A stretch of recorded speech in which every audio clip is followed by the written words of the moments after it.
క్లాసులో కూడా చెప్తున్నది మీ లోపలి దాని గురించే.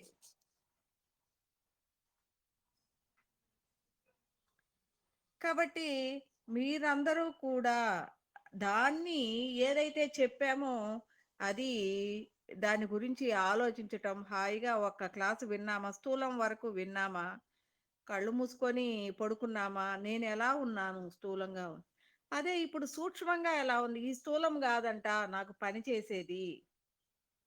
ఇది ఇప్పటివరకు నేను ఈ స్థూలమే నేను అనుకున్నాను. నా చుట్టూ ఉన్న అనేక దేహాల మీదే దృష్టి పెట్టాను.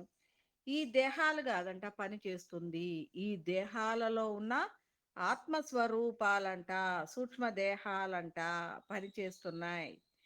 ఈ దేహాలను నడిపిస్తుంది.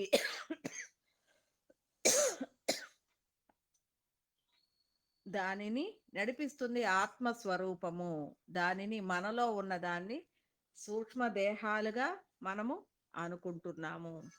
ఆత్మస్వరూపము అంటే సమస్తములోది అవగాహన అయినప్పుడు అదే ఆత్మస్వరూపము. మనలోది అవగాహన అయినప్పుడు స్వరూపము.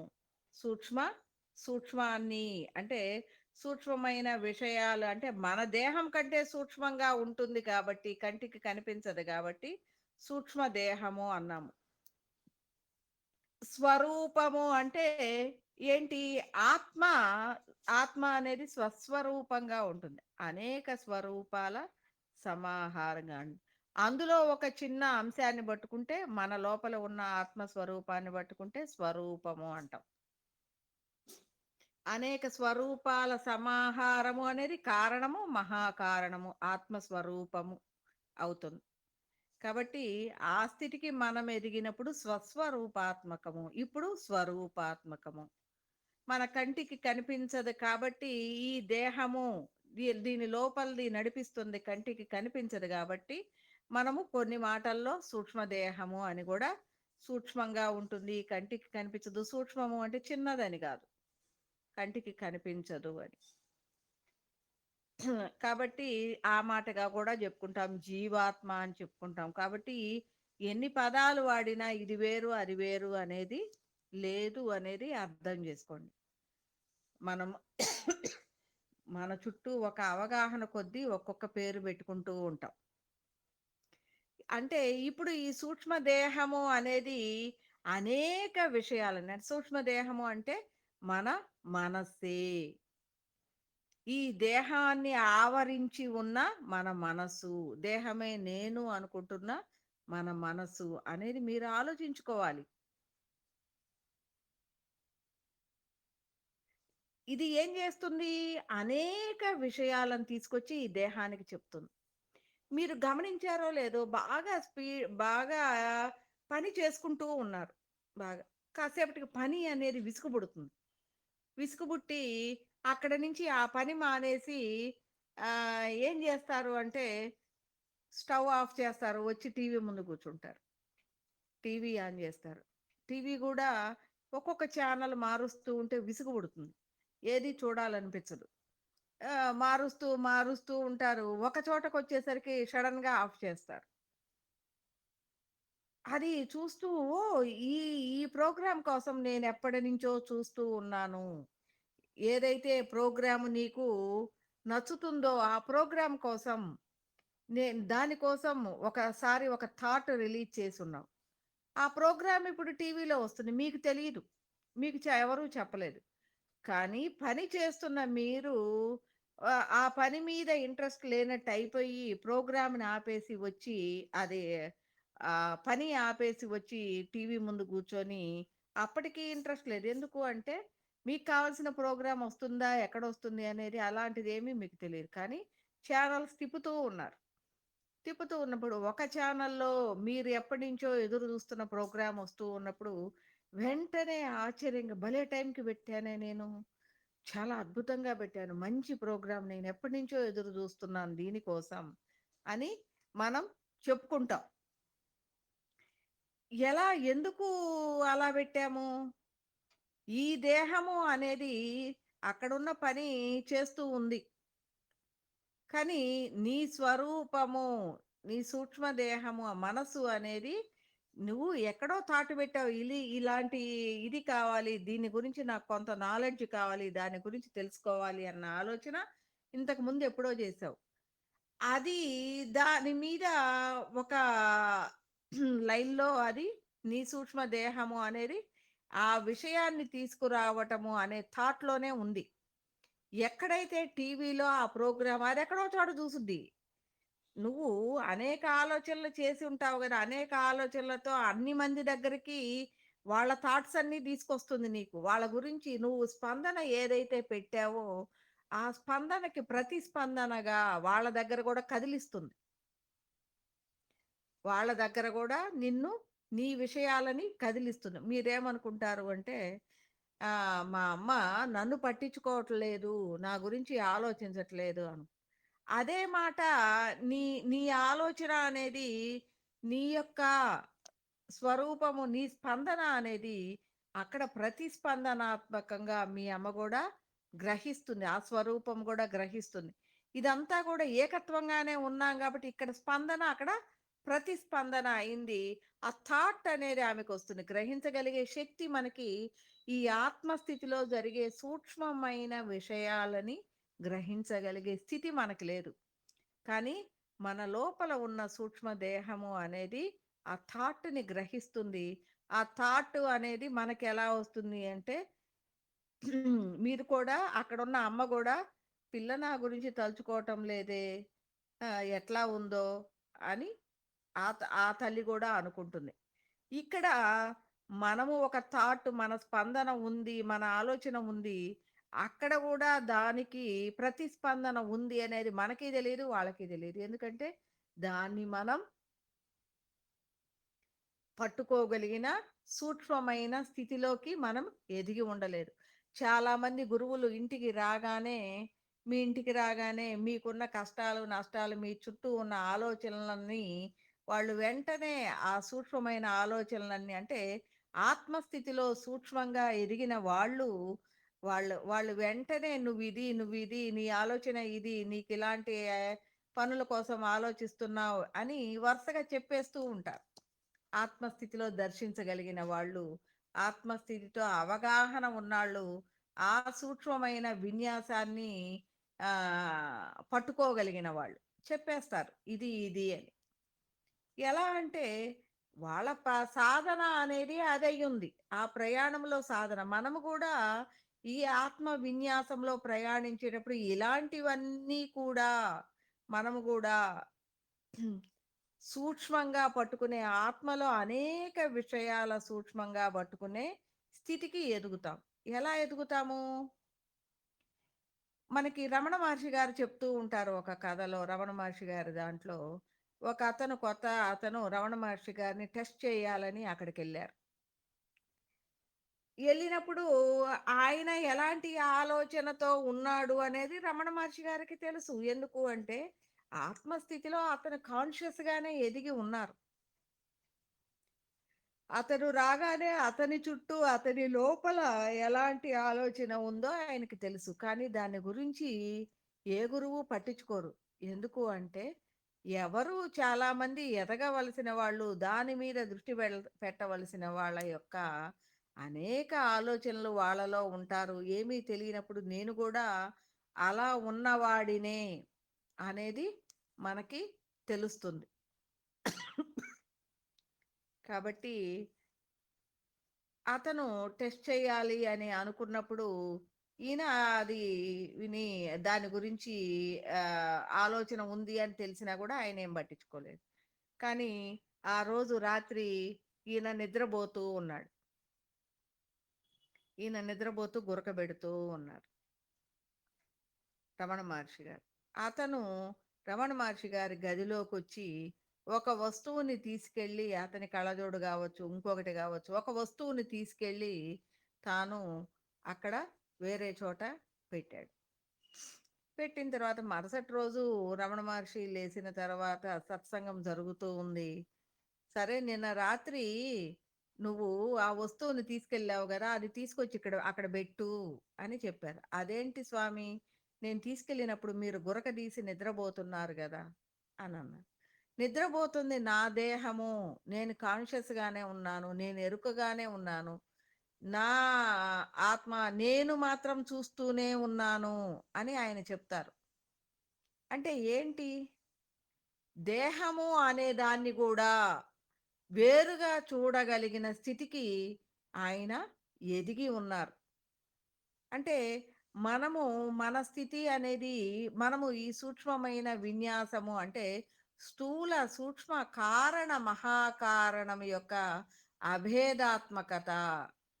అంటే మనకి తెలిసినంత వరకు మీరందరూ అనుకుంటారు ఆత్మస్థితిలో ఎదిగితే ఇవన్నీ ఏమీ పని లేదు మెదలకుండా కూర్చుంటామేమో మనం కుటుంబాన్ని పట్టించు ఆత్మస్థితిలో ఎదిగితే మన చుట్టూ ఉన్న కష్టాల గురించి మన చుట్టూ ఉన్న విభేదాత్మకమైన ఇబ్బందుల గురించి పట్టించుకునే స్థితికి మనము ఉండం కానీ ఎలా ఉంటాము ఒక ఆనందమైన స్థితిలో ప్రతిదీ కూడా మన చుట్టూ జరిగే ప్రతి విషయం కూడా మనకి ఒక అవగాహనాత్మకంగానే ఉంటుంది.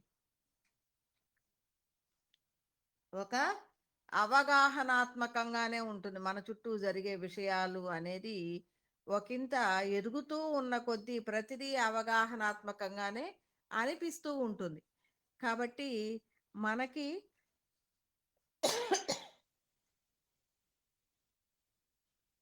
జీవితము అనేది ఒక ఇబ్బంది లేనికరంగా అట్లాగని కష్టాలు నష్టాలు ఉండవా అంటే అన్నీ ఉంటాయి కానీ వాటన్నిటిలో కూడా ఇబ్బంది లేకుండా వాటి మీద దృష్టి పెట్టకుండా సరళ సౌలభ్యమైన జీవన విధానాన్ని ఆనందకరమైన జీవన విధానంతో మనం ప్రయాణం చేయవచ్చు కాబట్టి మన హృదయము అనేది యాక్టివ్ అయినప్పుడు మన జీవనము అనేది ఆత్మ జీవనమైనప్పుడు మీరు అనుకుంటున్నారే ఆత్మస్థితిలోకి ఎదిగితే ఈ పనులన్నీ చేయమేమో కుటుంబాన్ని చూడమేమో కానీ కుటుంబాన్ని బాగా చూస్తాం ప్రియంగా చూస్తాం ఇంకా ప్రియంగా చూస్తాము కుటుంబాన్నే కాదు మన చుట్టూ ఉన్న అందరినీ కూడా ఇంకా ప్రియంగా చూస్తాము వాటన్నిటిలో కూడా ఒడిదుడుకుల్ని సరి చేసుకుంటూ మనము జీవిస్తాము వారం వారందరిలో కూడా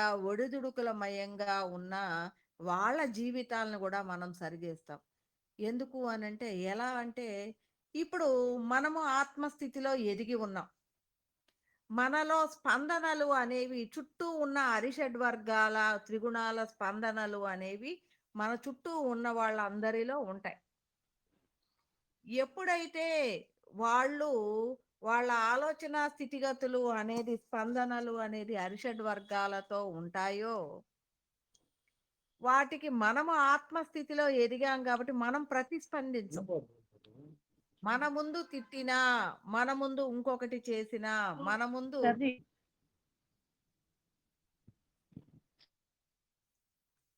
మన ముందు ఏదైనా చేసినా కూడా మనము చూస్తూ దాని మీద కలత చెందకుండా ఉంటాం ఎందుకు అని అంటే అవన్నీ అరిషడ్ వర్గాల త్రిగుణాలలో ఉన్న స్పందనలు అనే అవగాహన ఉంటుంది వాటి మీద మనము ఎలా ఉంటాము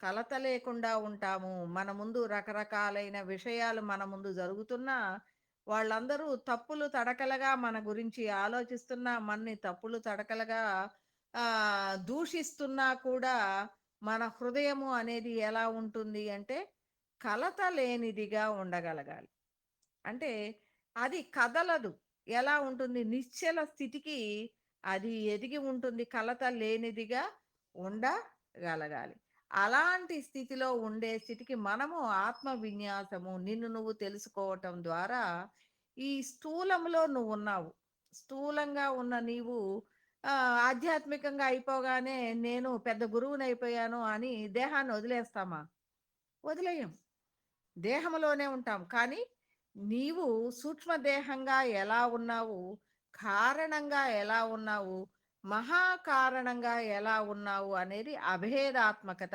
భేదము అంటే వేరుగా చూడటం అభేదాత్మకత అంటే నీలో ఉన్న ఈ 4 దేహాలు నీవే. నీలోనే ఉన్నాయి. ఈ స్థూల దేహంగా ఉన్నప్పుడు నీ ఆలోచనలు అనేది సూక్ష్మ దేహము. నీ నాలెడ్జ్ అనేది కారణ దేహము. నీ నాలెడ్జే గాదు, అనేక కారణాల నీలో నువ్వు కనెక్టివిటీగా ఉన్నా అంటే నువ్వు ఇప్పుడు కనెక్టివిటీగా లేవు. నువ్వు ఎదుగుతున్నావు. ఒక్క నువ్వే నాలెడ్జబుల్‌గా నీ నాలెడ్జ్‌ని నువ్వు అనేక జన్మలుగా ఉన్న నాలెడ్జ్‌ని తెలుసుకోవటానికి, నిన్ను నువ్వు తెలుసుకోవటానికి ఇప్పుడు ఎదుగుతున్నావు.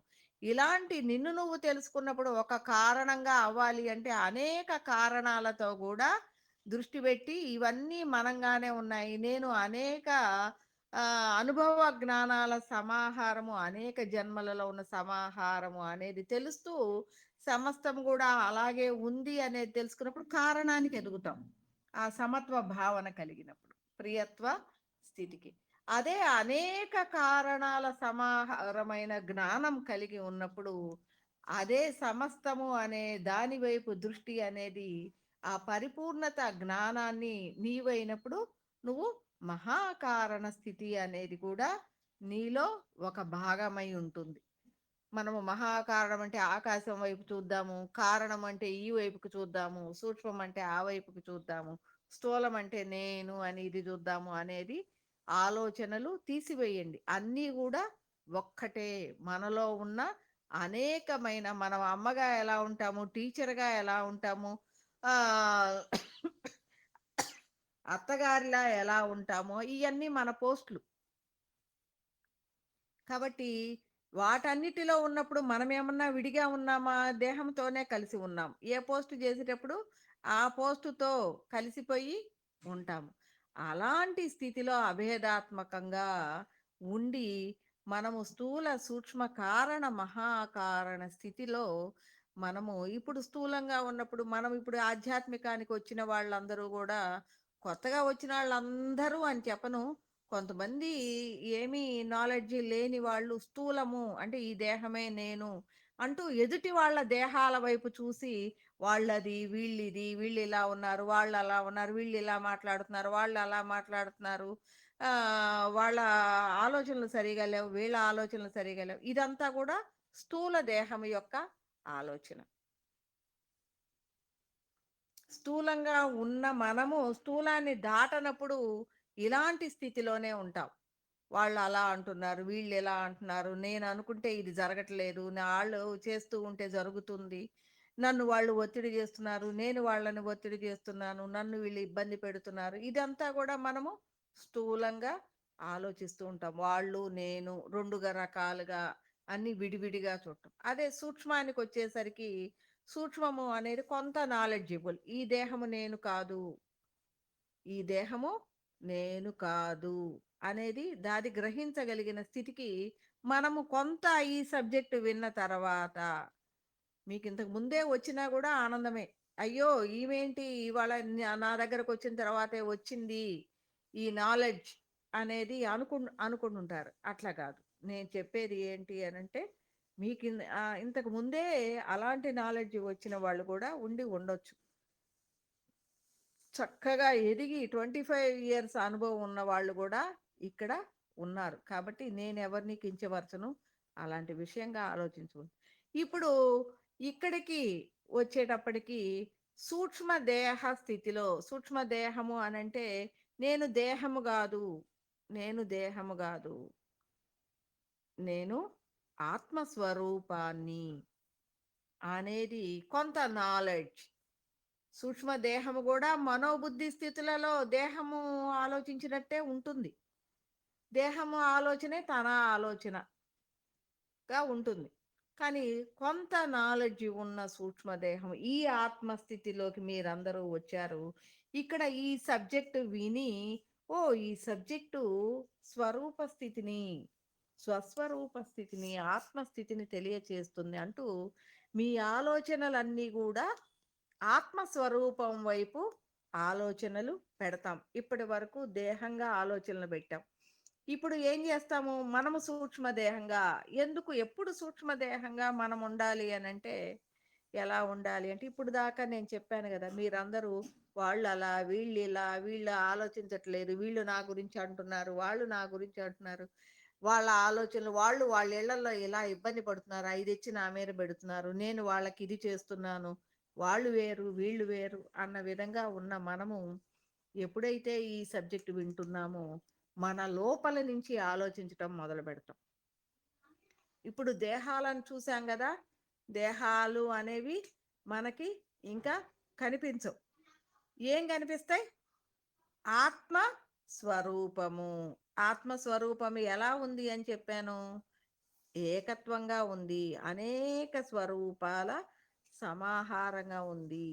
నేను కూడా అలాగే ఉన్నాను. నేను ఎలాగైతే ఉన్నానో అవన్నీ కూడా అలాగే ఉన్నాయి అన్న ఆలోచన మీకు తీసుకొస్తుంది ఈ సబ్జెక్ట్. తీసుకొచ్చినప్పుడు ఇప్పుడు దాకా దేహాల వైపు దృష్టి పెట్టి వాళ్ళు వీళ్ళు అన్నది లోపల నుంచి దృష్టి పెడుతుంది ఇప్పుడు. ఎలా?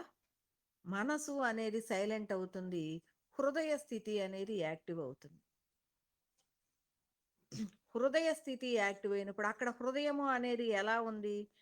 నీ హృదయము అనేది అనేక హృదయాల సమాహారంగా ఉంది. అంటే నీకెలాంటి నాలెడ్జ్ ఉందో అయన్నీ గూడా అలాంటి అనేక జన్మలలో అనేకమైన నాలెడ్జ్‌లు కలిగిన స్థితిలోనే నువ్వు వాటిని దర్శిస్తావు. దేహాలు వేరుగా గాదు.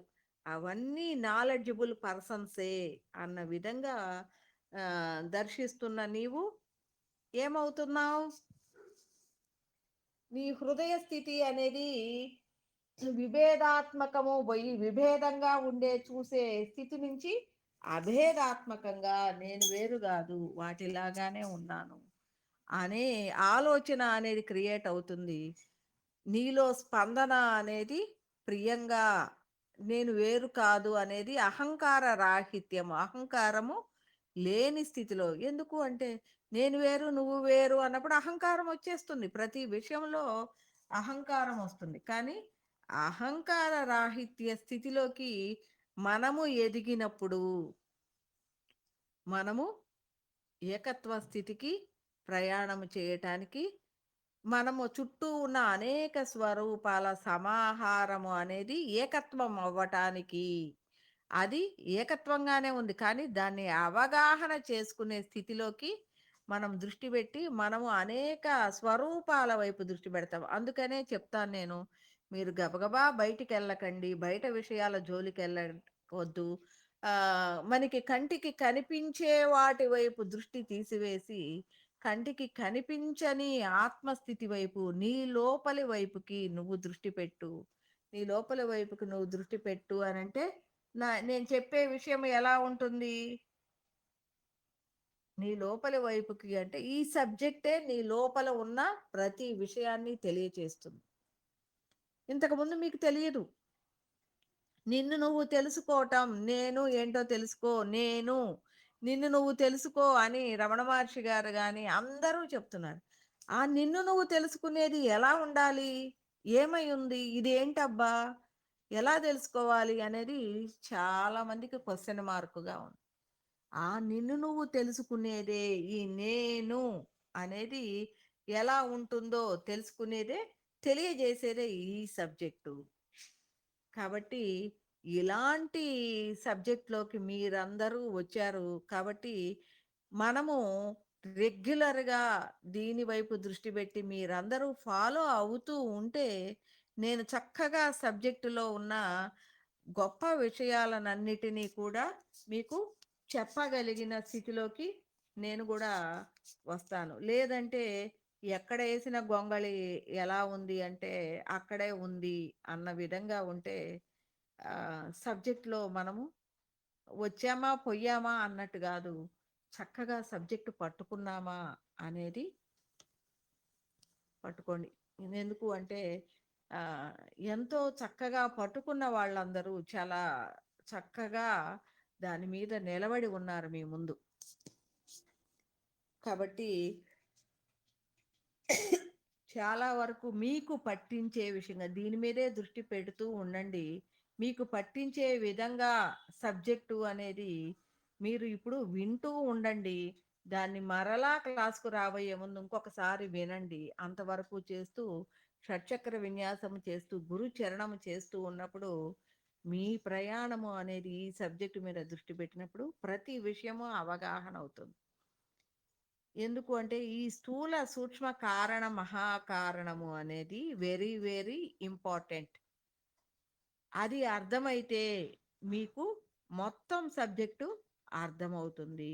ఎందుకంటే దేహస్థితిలో మనం ఎలా ఉన్నాము, అర్థం కాని స్థితిలో మనసు అనేది యాక్టివ్గా ఉన్నప్పుడు మనం ఎలా ఉన్నాము, మనసు నుంచి హృదయ స్థితికి ఎదిగినప్పుడు కారణ దేహంగా ఎలా ఉన్నాము, అనేక హృదయాల సమాహారంగా ఉన్న విశ్వ హృదయ స్థితి స్వస్వరూప స్థితిలో మహాకారణాన్ని అవగాహన చేసుకుంటూ ఎలా నాలుగు కూడా నేనే అయ్యున్నాను అనే అభేదాత్మకత కలిగి ఉండటము, మహాకారణం యొక్క ప్రభావం కారణం మీద, కారణ ప్రభావం సూక్ష్మం మీద, సూక్ష్మం యొక్క ప్రభావం స్థూలం మీద ఉంటుంది. కాబట్టి మహాకారణము అనేది ఒక ఆలోచన చేస్తే స్థూలం వరకు కూడా నడిపించబడుతుంది. కాబట్టి ఆ ప్రభావంగా మనమందరము జీవిస్తున్నాము. మనము జీవిస్తుంది దేహాలతో కాదు, ఆత్మ పరమాత్మ స్వరూపము మన్ని నడిపిస్తుంది. మనము నడిచేది పరమాత్మ యొక్క సూచనల వల్లనే. ఆ సూచనలు అందుకోలేక మనము కలతబడి మనసుతో ఆలోచిస్తూ అనేక ఆలోచనలు చేస్తున్నాం కాబట్టి పరమాత్మ సూచనని, ఆ సూక్ష్మాన్ని మనం అందుకోలేకపోతున్నాం. ఎప్పుడైతే ఈ జ్ఞానములో నువ్వు హృదయ స్థితికి చేరుకుంటావో ఆ పరమాత్మ సూచన అనేది డైరెక్ట్గా నువ్వు నడిపిస్తావు. ఇక చేద్దామా వద్దా, ఉందా లేదా, అవునా కాదా, నేను ఎదిగానా లేదా, ఇన్ని రకాలైన ఆలోచనలు ఉండవు. భగవంతుడు ఏదైతే ఇస్తాడో అది తప్ప ఇంకేది కూడా మనకి అవసరం లేదు, ఆలోచనే లేదు అనేది మనం తెలుసుకుంటాం.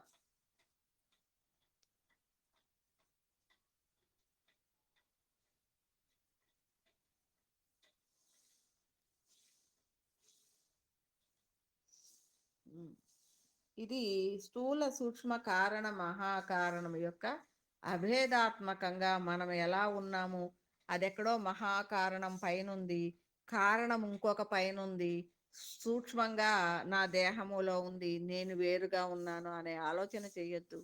ప్రతిదీ నీలోనే ఉంది అభేదాత్మకంగా. కాబట్టి ఆ స్థితికి ఎదగాలి, ఎదిగి ఆ స్థితిగతులతో సమస్తము నేనుగా ఉండాలి అనే స్థితిల స్థితికి మనము అవగాహన చేసుకొని ఆ వ్యాపక స్థితిని, సర్వవ్యాపక స్థితిని పట్టుకోవటమే మనము పరమాత్మ స్థితి.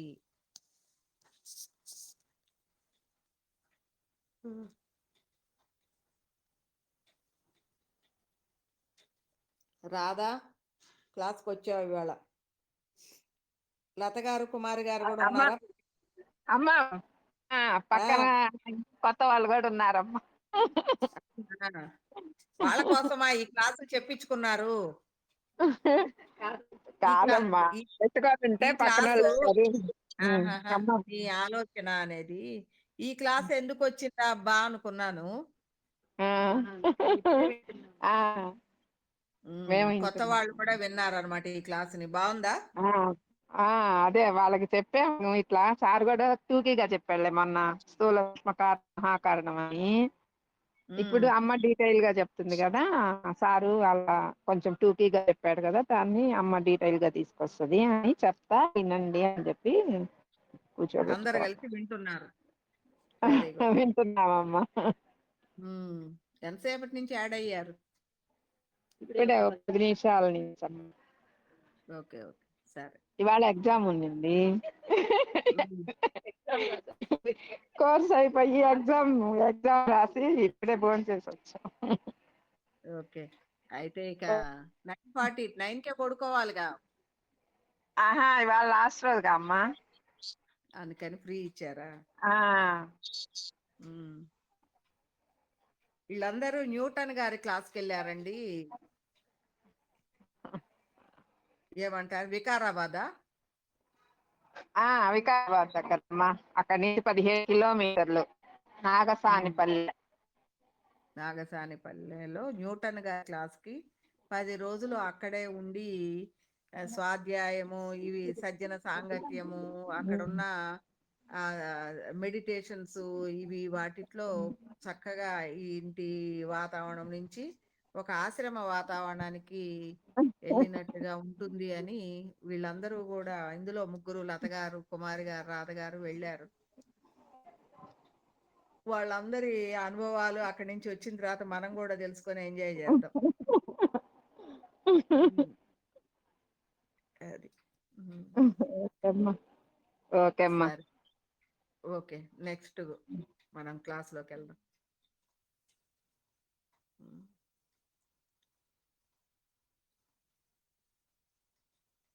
ఎందుకు మనము ఈ ఆధ్యాత్మిక పయనము అనేది చెయ్యాలి అని అంటే,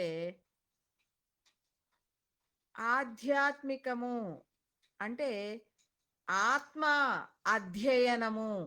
ఆత్మ అనేది, ఆత్మని మనము అధ్యయనం చేస్తున్నాం.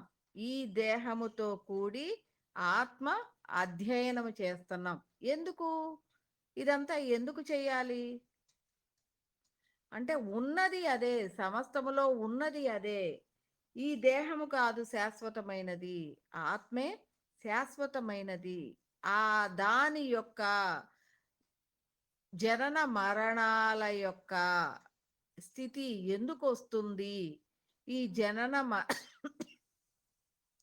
ఈ జనన మరణాలు అనేది ఎందుకు జరుగుతుంది, ఇవన్నీ జరగాల్సిన కారణం ఏంటి, ఇది ఎప్పటికీ ఆగిపోతుంది, ఈ జన్మ పరంపర అనేది ఎప్పటికీ ఆగిపోతుంది అనేది మనము ఈ ఆత్మ అధ్యయనంలో మనము అనేక విషయాలలో తెలుసుకుంటూ, ఎందుకు ఈ పరిపూర్ణమైన స్థితిగతులకి ఎప్పుడైతే మనం ఎదుగుతామో అప్పుడు ఈ జనన మరణాల నుంచి మనకి విముక్తి లభిస్తుంది. ఎందుకు ఈ జనన మరణాలు మనం చేస్తూ ఉన్నాము, ఎందుకు అంటే, ఒక సృష్టిలో ఒక జన్మ తీసుకున్న మనము మనం మర్చిపోయాం. ఇక్కడ ఏకకణ జీవుల దగ్గర నుంచి అనేక జన్మలతో అనేక సృష్టి స్థితి లయలుగా, అంటే పుట్టటం, జీవించటం, మరణించటం అనే విషయాలుగా అనేకమైన జ్ఞానాన్ని, అనేకమైన అనుభవ జ్ఞానాలని తీసుకుంటూ మనము పరిపూర్ణమైన స్థితికి ఎదగలేదు. కాబట్టి మన ఆత్మస్థితి అంటే మన స్వరూపము అనేది మరలా ఇంకొక రూపం దాలుస్తుంది. ఎందుకు అనంటే, దానికి దేహ విముక్తి లభించల. దానికి ఈ దేహము అనేది తీసుకోవటము అనేది, ఎందుకు దేహం తీసుకుంటుంది, అనేక పనులు చేయాలి అంటే దేహం కావాలి. పనులు అనేది దేనికోసం చేస్తాము, మనలో ఒక అజ్ఞానాన్ని తొలగించుకోవటం కోసం.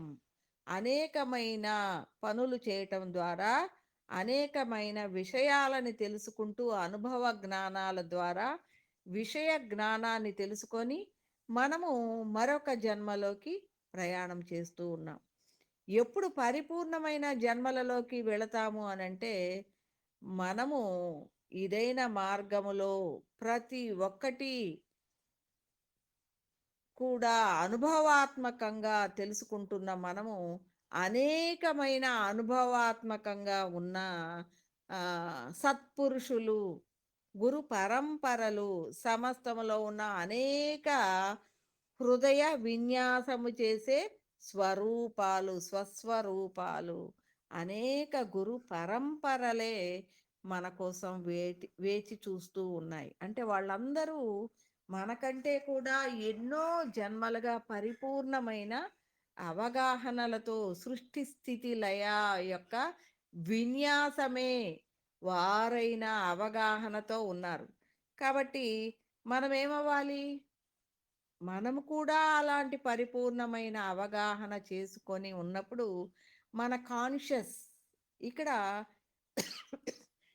మనం తెలియలేని స్థితిలో ఉన్నాం. కానీ ఆత్మ పయనం చేసేటప్పుడు మనం ఎలా తయారవుతాము, మనము ఈ దేహము వేరుగా చూసే పరిస్థితికి ఎప్పుడైతే ఎదుగుతామో, నీ ఆత్మస్వరూపము ప్రతిదీ కూడా ఈ పనులు చేయటానికి దేహము అనేది అవసరం లేదు అంటూ దేహాన్ని వేరుగా చూసే పరిస్థితికి ఎప్పుడైతే ఎదుగుతామో, అప్పుడు నీ ఆత్మస్థితిలో నువ్వు మహాకారణ స్థితిలో అంతకు ముందే మహాకారణ స్థితిలో సంచారం చేస్తూనే ఉంటావు. కానీ నీ యొక్క జాగృతము, నీ యొక్క కాన్షియస్, నీ యొక్క ఎరుక 3 ఒకటే.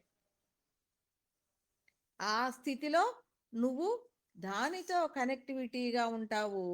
నీ దేహము అనేది నీ స్వరూపము యొక్క ఒక పని ఏమంటారు? వ్యష్టి. అంటే దాన్ని ఊరికే ధరించి పని చేయటం కోసమే అనేది నీ ఆలోచనకి వచ్చేస్తుంది. దాని అవసరం పెద్దగా లేని స్థితికి మనం వచ్చేసినప్పుడే మనం పరిపూర్ణమైన స్థితికి, దేహము ధరించవలసిన పరిస్థితి అవసరం లేదు అనే స్థితికి వచ్చేస్తాం. ఇదంతా కూడా మనం ఎరుకగానే ఉంటాం ప్రతిదీ కూడా. అలాంటి స్థితికి వచ్చినప్పుడు మనం జన్మ పరంపర నుంచి ఈ దేహము అవసరం లేదు అనే స్థితికి మనం ఎదుగుతాం. చివరిది దేహం మీద వ్యామోహమే మనం బయటికి వచ్చేది. ఇంతకు ముందు మనలో గుణాలు అనేది త్రిగుణాలు అనేవి మనము త్రిగుణాతీతము అవి మన యొక్క హ్యాండిల్లోకి వస్తూ ఉంటాయి. మన అవసరార్థం కోసం మనం వాటిని ఉపయోగించుకుంటాము. తర్వాత అరిషడ్ వర్గాలు అంటే మన మీద ఉన్న లోభ, మోహ, క్రోధ, కో మద, మాత్సర్యాలు ఇవన్నీ కూడా మనలో భాగాలే. మన వ్యక్తిత్వంలో భాగాలు. ఇవన్నీ అరిషడ్ వర్గాలు అది ఇది అంటారు. ఇవి మన వ్యక్తిత్వంలో భాగాలు. మన వ్యక్తిత్వము అనంటే ఏమై ఉంటుంది? ఈ అరిషడ్ వర్గాల నిష్పత్తులే మన వ్యక్తిత్వం. ఏంటి ఈ అరిషడ్ వర్గాలు అనంటే, మనము అనేక జన్మలలో అనేక విషయాలతో మనము కొన్ని విషయాలలో చిక్కుకొని పోతాం. కొన్ని విషయాలలో చాలా కోపిష్ఠులుగా ఉంటాము. ఆ కోపమే నెక్స్ట్ జన్మలో గూడా మనకి తెలిసినా తెలియకపోయినా శర్రమని వస్తూ ఉంటది. అందరి మీదకి వీడు కోపిష్టోడు, వీడు ఎగిరెగిరి పడుతుంటాడు అనంటారు. కొంతమంది అంతకు ముందు జన్మలో ఏమీ లేకుండా ప్రతిదీ కూడా చాలా కష్టమైన పరిస్థితుల్లో తినటానికి తిండి వచ్చేవాళ్ళు. నెక్స్ట్ జన్మకొచ్చేసరికి ఆ సోల్‌లో ఆ ప్రభావం ఉంటుంది. తెలియకుండానే, చెప్పకుండానే వాళ్ళు లోబి అవుతారు. అన్నిటిని దాచిపెట్టుకోవటం చేస్తూ ఉంటారు.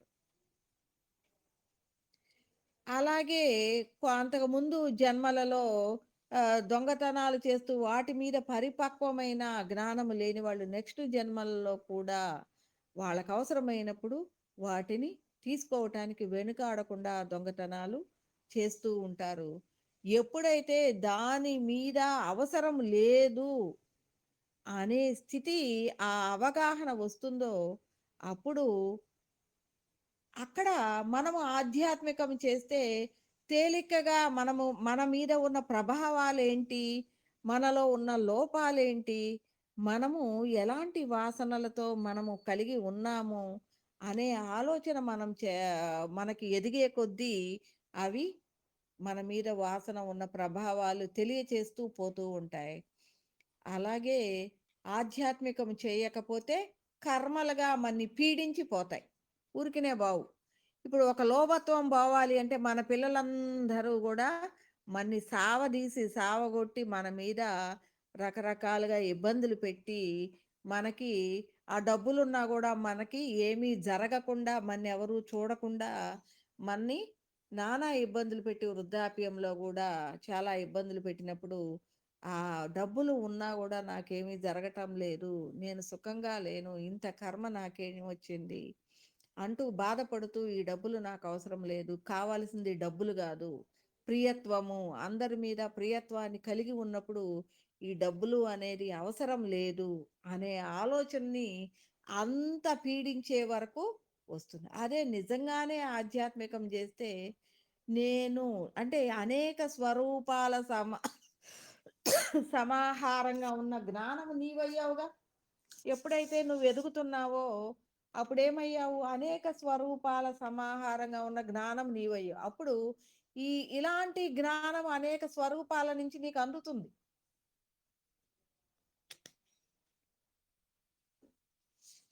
ఈ జ్ఞానము అనేది ఇలా దొంగతనం చేయకూడదు, ఇలా చేస్తే మనని ప్రియంగా చూసేవాళ్ళు ఉండరు, సారీ, ఇలా లోభంగా ఉండకూడదు, ఇలా చేస్తే మన ప్రియంగా చూసేవాళ్ళు ఉండరు. కాబట్టి ఇది దాచిపెట్టుకున్న వలన నేను చనిపోయినా కూడా ఇది నాకు పనికి రాదు. కాబట్టి ముందుగానే దీన్ని ఉపయోగించి కొన్ని మంచి పనులు చేద్దాం, వాళ్ళందరితో ప్రియంగా ఉందాం, ఇంకా కూడా నేను ఈ డబ్బుతో చేయవలసిన మంచి పనులు చేద్దాము అన్న ఆలోచన అనేది నీకు స్వస్థత స్థితికి తీసుకొస్తుంది. అది అనేక స్వరూపాల కనెక్టివిటీ ఆధ్యాత్మికం చేయటం వల్ల. ఎందుకు అంటే అనేక సూక్ష్మమైన విషయాలని పక్క స్వరూపాల ద్వారా కూడా లయమయ్యి తీసుకోగలిగిన స్థితిలో మనం ఉంటాం. కాబట్టి మనము అక్కడ కర్మ పడకుండానే ముందుగానే తెలుసుకున్నాం.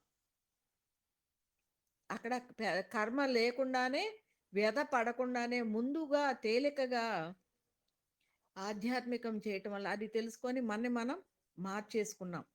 అందువల్ల మార్పు మనం ఆధ్యాత్మికం చేస్తే మన చుట్టూ వాళ్ళకి కాదు వచ్చేది, మనకే.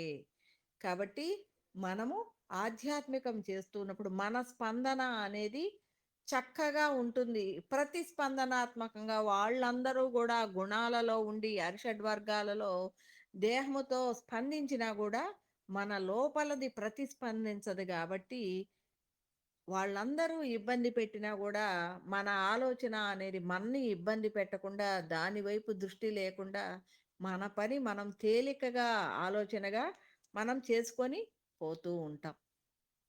ఇది ఆధ్యాత్మికం చేయటం వలన మనకి ఆధ్యాత్మిక జీవనము అంటే ఆనందకరమైన జీవనము అనేది నిర్మల శాంతి ప్రకాశానంద స్థితిలో ఆ భగవంతుడు నిరంతరము ఉన్నారు. మనము కూడా అదే స్థితిలో జీవనం చేయటానికి ఆధ్యాత్మికము అనేది మనకి అనేక జన్మలు తీసుకోవటం అంటే ఈ జన్మని పరిపక్వం చేసుకునే స్థితికి మనము ఎదిగినప్పుడు జన్మ పరంపర నుంచి కూడా మనం బయటికి వస్తాం. దానినే జన్మరాహిత్య స్థితి అంటారు, దాన్నే ముక్తి అంటారు, మోక్షము అంటారు, జీవన్ముక్తి. ఇక్కడ మనము జ్ఞాన మార్గంలో ఉన్నాం. జ్ఞాన మార్గంలో ఉన్నప్పుడు దేహం ఉండగానే మనం వీటన్నిటి నుంచి కూడా మోహాల నుంచి విముక్తి అవుతాం. అనేక మోహాల నుంచి విముక్తి అవ్వటమే జీవన్ముక్తి. అంటే జీవం ఉండగానే మనము విముక్తి చెందిన స్థితిలో ఆహ్లాదంగా జీవిస్తూ ఉంటాం. ఇది జీవన్ముక్తి. ముక్తి మోక్షము అనంటే అది అది కూడా మనమందరం చాలామంది అనుకుంటారు చనిపోయిన తర్వాత వస్తాయి అని. లేదు లేదు, జీవించి ఉండగానే వస్తాయి అవన్నీ. ఎందుకంటే వాటన్నిటి మీద జీవించి ఉండగానే క్షయం చేసుకోవాలి. నీ చుట్టూ ఉన్న బంధనాల మీద, మోహాల మీద, మా అనే వ్యవహారాల మీద మనము క్షయం చేసుకున్నప్పుడు మోక్షము అనేది ఇక్కడనే లభిస్తుంది. మనకి ఇక్కడే విముక్తి ఉంటుంది. ఇక్కడే మోహక్షయాన్ని చేసుకుంటేనే. కానీ చనిపోయిన తర్వాత ముక్తి, విముక్తి, మోక్షము ఇవన్నీ కూడా అబద్ధాలు. అవన్నీ ఇక్కడే వస్తాయి. కాబట్టి మనము వీటిని పట్టుకునేది కాదు, అసలు సిసలైన సబ్జెక్టును పట్టుకోవటం వల్ల ఏది ఎక్కడ జరుగుతుంది, ఎలా ఉంటుంది, మన జీవనము అనేది ఎలా ఉంటుంది, ఆధ్యాత్మికము అంటే ఏంటి, నిన్ను నువ్వు తెలుసుకోవటం అంటే ఏంటి, ఆత్మజ్ఞానం అంటే ఏంటి, పరమాత్మ జ్ఞానము అంటే బ్రహ్మజ్ఞానం అంటే ఏంటి, అన్నిటినీ అవగాహన చేసుకోవటం వల్ల మన జీవన విధానము అనేది ఎలా ఉంటుంది అనేది ఇదే ఆధ్యాత్మిక మార్గం అవుతుంది, ఆధ్యాత్మిక జీవనం అవుతుంది.